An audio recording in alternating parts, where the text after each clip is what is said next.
আসসালামু আলাইকুম। আশা করছি সবাই ভালো আছেন। ট্যালেন্ট পুল চ্যানেলের পক্ষ থেকে সবাইকে স্বাগত।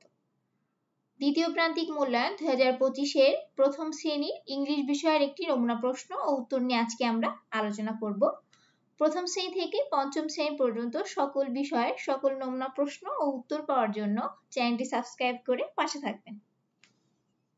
তাহলে আজকে আমরা দেখব Sample question and answer second terminal evaluation 2025 class on subject English mark 100 অর্থাৎ 100 নম্বরের পরীক্ষা হবে টাইম 2 hours অর্থাৎ 2 ঘন্টার পরীক্ষা হবে।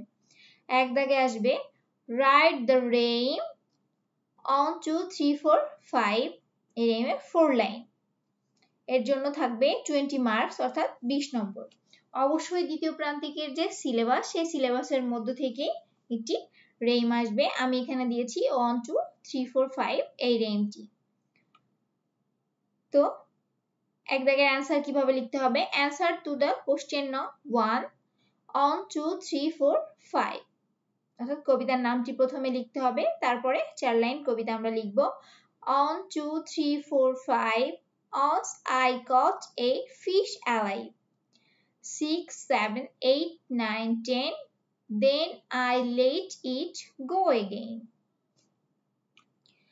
দুই দাগে আসবে write the capital letter A to Z অর্থাৎ A থেকে Z পর্যন্ত ক্যাপিটাল লেটার লিখতে হবে। এর জন্য 20 মার্কস অর্থাৎ 20 নম্বর।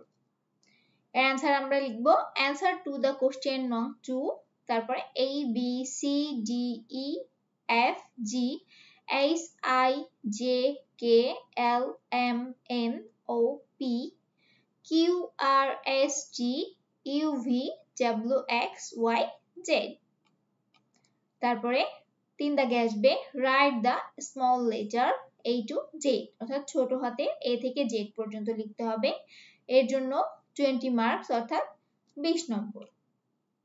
তাহলে আমরা লিখব অ্যানসার টু দ্য কোশ্চেন নং 3 তারপরে A B C D E F G H I J K L M N O P Q R S T U V W X Y Z 4 দাগে আসবে write a letter makes word any 5 যে কোনো 5টি অর্থাৎ বর্ণ দিয়ে শব্দ তৈরি করতে হবে।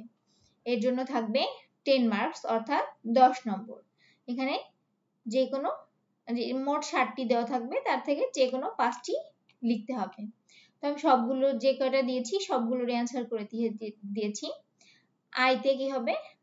I for ice, O for ox, P for pot, K for kite, S for sun, W for water, N for net.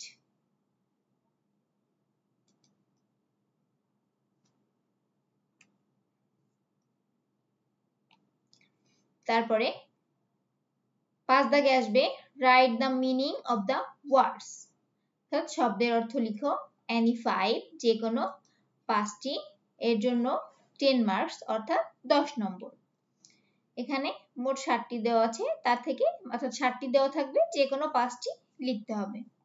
সবগুলোরই অর্থ লিখেছি। অ্যানসার টু দ্য কোশ্চেন নং 5 পেন অর্থ কলম, র্যাট অর্থ ইঁদুর, ভ্যান অর্থ ভ্যান গাড়ি, জেব্রা অর্থ জেব্রা, লোটাস অর্থ পদ্ম, হেন অর্থ মুরগি, ম্যাঙ্গো অর্থ আম।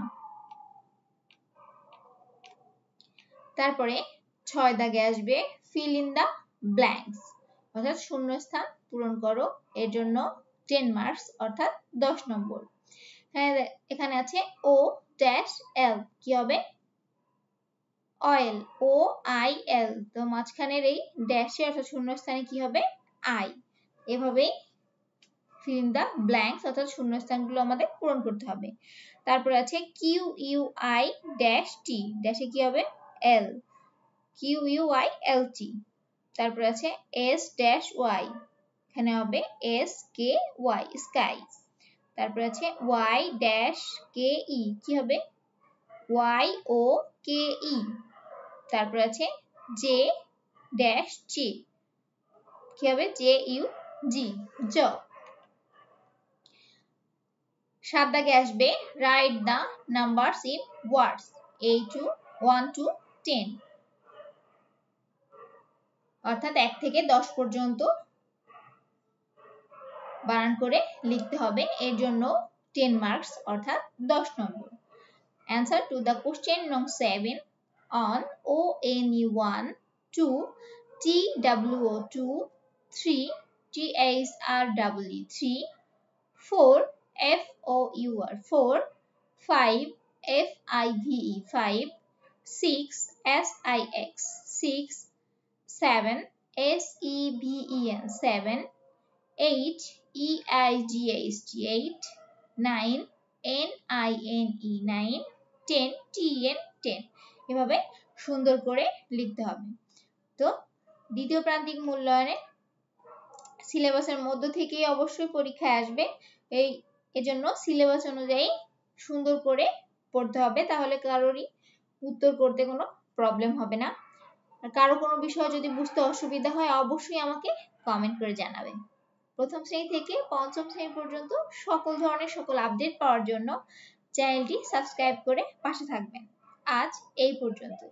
আল্লাহ হাফেজ।